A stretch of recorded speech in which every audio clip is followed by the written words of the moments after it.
The NBA is finally back. The 2023-2024 NBA season is here, and last season was enjoyable. Last season was a doozy. We saw some incredible moments. We saw Donovan Mitchell put up 71, and after that, he had to get drug tested. We saw Dame go for 70. We saw Luka go for this 60-point triple-double. We saw LeBron become the all-time leading scorer in NBA history. We saw the Lakers start 2-10 and make it to the Western Conference Finals to get swept by the Denver Nuggets. We saw the Denver Nuggets and Nikola Jokic play phenomenal throughout the whole playoff run. Joker rose to prominence, and now you can argue he's the best player in the game, either him or Giannis. Yes, Joker rose to prominence after 2 straight NBA MVPs. Yes, that's interesting, right? Because he had no respect from the media, and he had no respect from NBA fans, and I think he had no respect from his peers as well, getting picked last in the All-Star game. Last.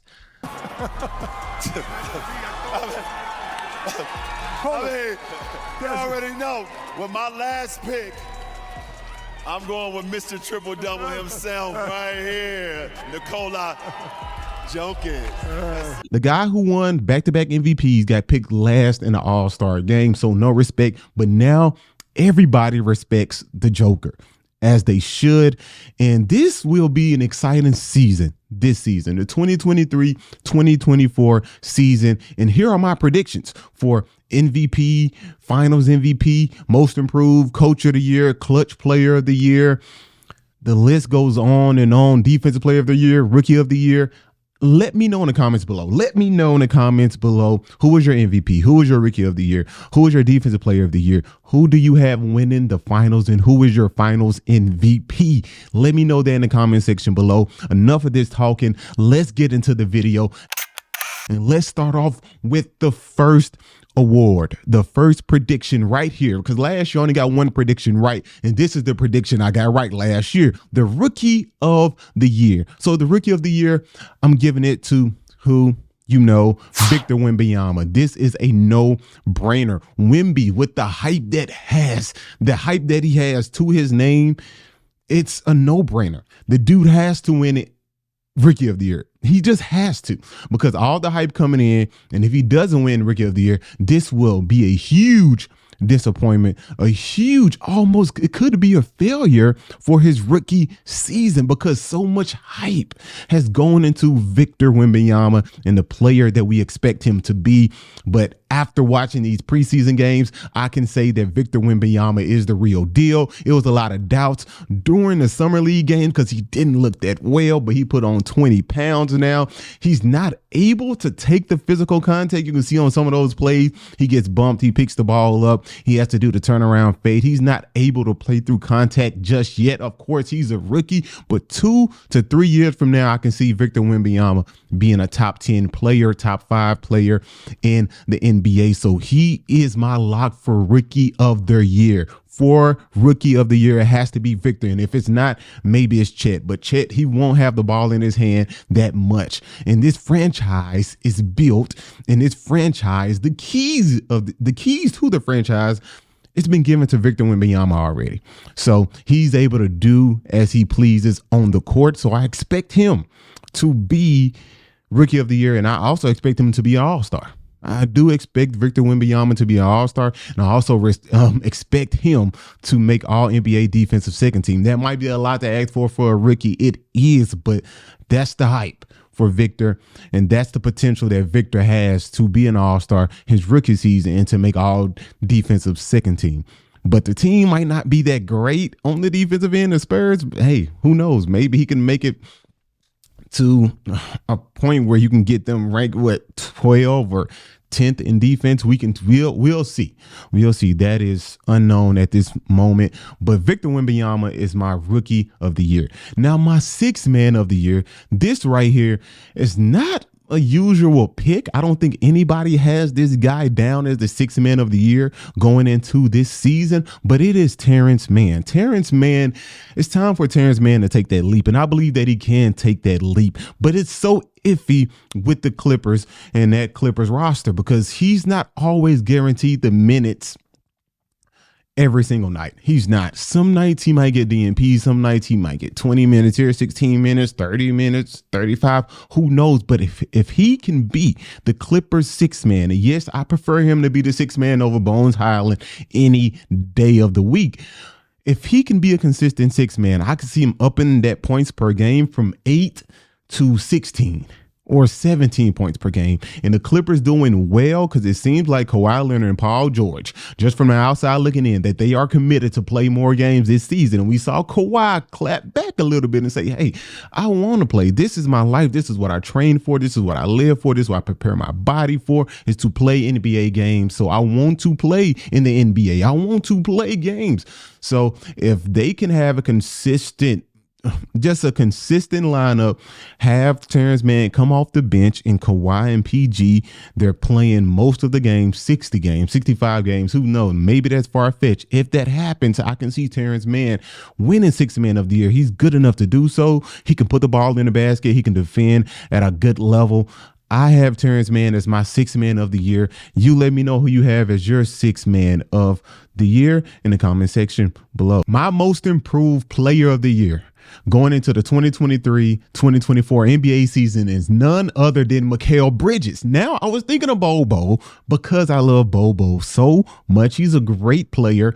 I saw him last year with the Magic, and he played incredible when he got the opportunity to. Now he's playing with the Phoenix Suns, Kevin Durant, Devin Booker, Bradley Beal, and I think maybe he can fight for minutes or maybe fight for a starting spot over Nurkic, but I don't really see that happening, so I had to go with Mikal Bridges. Mikal Bridges in 27 games with the Brooklyn Nets last season after the trade averaged 27.6 points per game and shot 47% from the field. I'm expecting him to stay around 24, 25 points per game, and I expect them to be a 7 or a 6 seed in the East. Yes, Mikal Bridges for most improved player of the year. You can go with the other guys like Cade Cunningham if he can just stay healthy, make a push for most improved player of the year. Jonathan Kuminga, if he gets a ton of minutes with the Warriors, they're still to be seen. But Mikal Bridges has the great opportunity in front of him this season to win most improved player of the year, being an all-star, because the ball will be in his hands. He will have the opportunity to do whatever he wants, to do what you will on the court. And averaging 26 points last year in 27 games was impressive. Going to the postseason, going to the playoffs, having a couple of good games, that was impressive too. And I'm still dismayed that the 76ers traded him, man. They traded him. The 76ers continue to mess up. Okay, they traded Mikal Bridges. They signed Tobias Harris instead of Jimmy Butler. Now they're in the James Harden saga. Okay, this is supposed to be about the most improved player of the year. But yes, my most improved player of the year for this season will be Mikal Bridges, because I expect him to make that jump. And after playing in feeble play, people tend to make a huge leap. And we saw him make a huge leap after being traded to the Brooklyn Nets. So I expect him to win most improved player of the year this season. Coach of the year. This coach of the year, somebody might shake their head and say, really? You picked this guy to win coach of the year? They just lost to the Miami Heat. They were down 3-0. They came back, tied it up, and lost game 7. Yes, Joe Mazzulla with Porzingis. This Boston team with Drew Holiday, I see them just winning a lot of regular season games. I see them being a great regular season team, a good playoff team, and I can see Joe Mazzulla winning coach of the year. Playing in the East, the East it's pretty tough. It's not as easy as it used to be, or people claim how easy it was back in the LeBron era when he was playing against the Chicago Bulls and the Atlanta Hawks, but those teams were pretty good as well. But this year, I can see Joe Mazzulla winning it because the East, hey, it's wide open to me. It's only 3 teams. There's only 3 teams in the East that will compete. We don't know the Harden situation in Philadelphia, so right there, I have them just X'd out right now. So you have the Boston Celtics, you have the Bucks, and really, that's about it. It's really 2 teams. I have Philly as my 3rd team, but like I said, I have them X'd out as 3 teams, but really in my mind, it's 2 because I don't know about the James Harden situation, and we don't know if James Harden will stay and play this year out. Okay, we don't know. And you have to look at the Cavs. The Cavs are a good team, but do I expect them to make a deep playoff run, win a lot of regular season games? Maybe not, but I can see that with the Boston Celtics winning a ton of regular season games, and Joe Mazzulla being coach of the year. I forgot to mention Miami Heat. Of course, you have the Miami Heat right there, but regular season, they're not so much a regular season team, so I don't have Eric Spoelstra winning coach of the year at all. You have Joe Mazzulla because the Boston Celtics are always a great regular season team. And Joe Mazzulla, with this roster, hey, just gave you a gold plate, okay, to eat off of. And you can win coach of the year with this team that you have assembled. The way they are put together right now, I can see Joe Mazzulla winning a ton of regular season games and winning coach of the year. Y'all let me know who you have as your coach of the year in the comments section below. Defensive player of the year. This was my pick of last year. It didn't work out. The guy missed too many games, but Anthony Davis. Anthony Davis is a top 3 defender in the NBA, and I think Anthony Davis should have a defensive player of the year award by now because he's missing too many games. And AD said he is committed to playing all 82 games. Now, I'm not sure if he will play all 82, but AD said it himself. I am committed to playing 82 games. So Anthony Davis as the defensive player of the year, being the anchor for the Lakers, because the Lakers' success is dependent on how good Anthony Davis is on defense and on offense, but defense, a huge one. I know a lot of people like to point out LeBron has to be the head engine on defense. He has to make everybody go. He has to play extremely hard on defense, and that ignites the team. No, I think it's the opposite way. Anthony Davis is that anchor for the Lakers, and for the Lakers to be good or to win games, we need Anthony Davis to be that go-to guy on the defensive end, the lockdown guy on the defensive end, the guy who's shutting down every single thing that's coming to the basket, protecting the mid-range, can play out on guards. We saw him do that in the playoffs a ton of times and can protect the paint. So Anthony Davis as my defensive player of the year, but this is just all dependent on if he can play 65 games this season. I hope that he can, because Anthony Davis is good enough to win Defensive Player of the Year. That award is missing from his resume. And if he can play all 65 games, in him playing 65 games, I don't expect him to play 82. He said he's going to play 82. I don't expect that. If he plays 65 games, Anthony Davis for sure should win Defensive Player of the Year. And that's all depending on if the Lakers are winning. Because if AD plays good defense, the Lakers win. AD not so great on defense, the Lakers lose. Anthony Davis not playing at all, of course, the Lakers have no chance. So Anthony Davis, him making that push and saying, hey, yep, I'm committed on the defensive end. He's already committed on defensive end. He showed us that last season. He showed us that in the postseason, minus Joker, because you just couldn't slow down Joker at all. So kudos to Joker. He showed up one of the best defenders in the league in Anthony Davis. But Anthony Davis as my defensive player of the year is my pick for this upcoming season.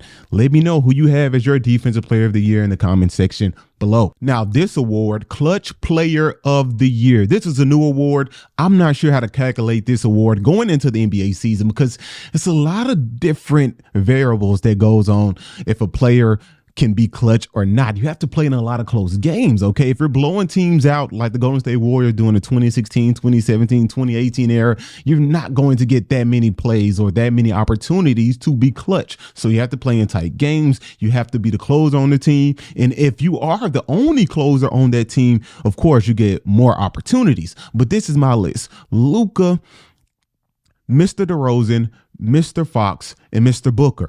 Those are the 4 guys I can see closing games out on a day in and day out basis, okay? Game in and game out, I can see Devin Booker being the go-to guy because you have to worry about Kevin Durant and Bradley Beal, give him more room to operate. You can't send that many double teams. So, hey, I think Devin Booker can close it out and be that clutch player of the year if he gets more opportunities. But we don't know if he will get those opportunities because you're playing with Bradley Beal and Kevin Durant. And in that case, you might be blowing teams out. You might be winning a lot of games. You might not play that many fourth quarters. So you won't qualify or you won't get the opportunity to play in these close game situations. If you take Devin Booker out the picture, it comes down to Mr. Doncic, Mr. Fox, and Mr. DeRozan. So y'all let me know who you have as your clutch player of the year. It's one of those 3 in my opinion. I'm not sure who to pick, but if I had to go with one person, I guess I'm going to go with the reigning clutch player of the year, Mr. Fox.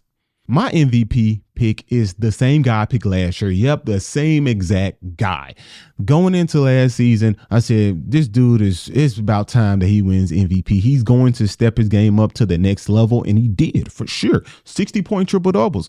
But after they made the trade for Kyrie, the Mavs started to lose game after game after game after game. Kyrie and Luka just didn't mesh. We saw them play hot potato down the stretch in close games. They couldn't close out close games. They just couldn't get it done. Luka said, I'm not having fun. I'm not happy. The season just went up in flames, to be honest. But going into this year, after having one full summer with Kyrie, after having a training camp with Kyrie, I believe Kyrie and Luka will mesh better together this season. They will gel better together this season. And I have Luka as my MVP because Luka will put up the same numbers. He's going to give you 38 and 8. And if he is a top 4 seed, I can see him winning that MVP award. But you have other guys like Devin Booker who wants an MVP award. OK, he's playing with Kevin Durant. He's playing with Bradley Beal. So I don't think that will happen. And you have a guy like Kevin Durant who wants to prove himself and win MVP potentially. So you have that going on in Phoenix, and you have a lot of other things going on all across the NBA. But when it comes to Luka being a primary guy in Dallas, playing with a guy like Kyrie gives you the potential to win more games, to be a top 4 seed. You put up the same numbers you did last year. I have Luka winning the MVP. Y'all let me know in the comment section below, who is your MVP? And moving along, NBA Finals, I'm going to make this quick. In my heart, I'm going with the Lakers. Yes, my team, we picked up great pieces. We got Christian Wood, Jackson Hayes. LeBron is playing more off the ball. Gabe Vincent, Austin Reeves, he's took that step up. We always see after USA basketball, people always take a leap. They take a huge leap for the better. So I expect that from Austin Reeves. D'Angelo Russell is playing more confident. Anthony Davis is saying he will play all 82 games. So I have my Lakers winning the NBA Finals in my heart. But in my head, I'm not sure who I really see winning the NBA Finals. This Phoenix Sun team will be electric on the offensive end. The Dallas Mavericks with Kyrie and Luka, maybe they can make a push. You have the Bucks with Dame and Giannis, but now they have to guard in a different way because Dame is much smaller. We even saw that in the preseason games.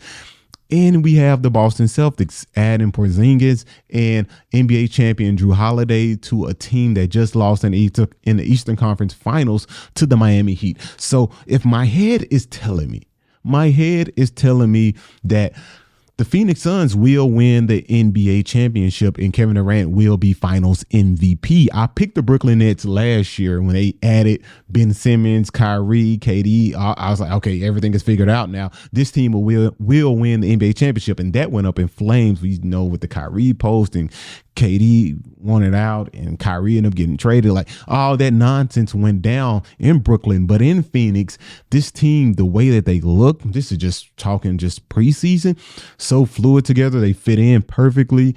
Beal, Booker, KD, you have Nurkic. Still a guy in Denver. It's still a guy in Denver who's unstoppable and nobody's able to contain him just yet. So you have that guy to watch out for. You have Jamal Murray. And if Michael Porter Jr.